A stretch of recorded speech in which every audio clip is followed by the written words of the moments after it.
Next, Liberal leader Dougald Lamont. Thank you very much. I'm Dougald Lamont. I'm leader of the Manitoba Liberal Party. You know, this election is really about change. You know, we've had a number of leaders' debates. Advanced polls open soon, and neither of my opponents have actually released a plan. We released our full and costed platform on the second day of the election, so you would know exactly where we stand. And our platform has been described as the only fiscally sane plan.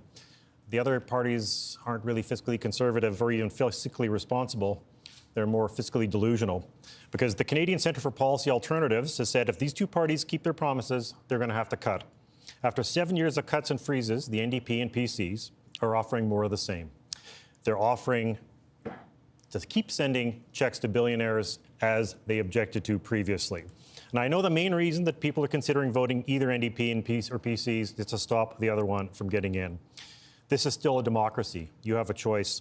You do not have to vote NDP to get rid of Heather Stephenson and the PCs. You can vote for Manitoba Liberals to stop both. Look, I mean, I've talked to lots of people, Liberals and people in business who are really concerned because what you're promising is cuts. It's going to be very, very difficult to aim to balance that budget when you're promising massive tax cuts and borrowing hundreds of millions of dollars a year to send to billionaires. And again, the CCPA and others have said there is no way this is going to work without cuts. And the other thing about it is that the government itself, the Manitoba government, has warned we are too dependent on federal transfers, and there could be a serious change in government. We need to be more independent, and we need to be investing in people and not just buildings. The promises about ERs are wonderful. They're great, but it's not going to work if they're empty. And that's the real risk with the NDP. Look, we can't afford to vote for two parties who are clearly just making it up as they go along.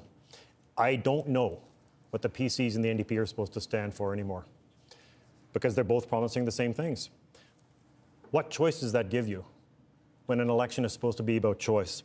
On all the things that matter, the NDP and the PCs are promising the same thing. They're promising to keep the same budget. They're both promising the same cuts, the same checks for billionaires. They're even agreeing on the same reckless COVID policies. I got a text from a nurse who said she burst into tears when she heard that these two agreed about the fact that they'll do nothing if COVID starts ripping through Manitoba again. And so many of the NDP's promises will take years, even if they happen at all. They're abandoning teachers, they're abandoning students, nurses, people living in poverty, people in the north, Indigenous people. That's not a real choice. That's not real change. The polls are close. There could be a minority government. You do not have to hold your nose to vote NDP to get rid of Heather Stephenson. You can vote for Manitoba Liberals and stop both.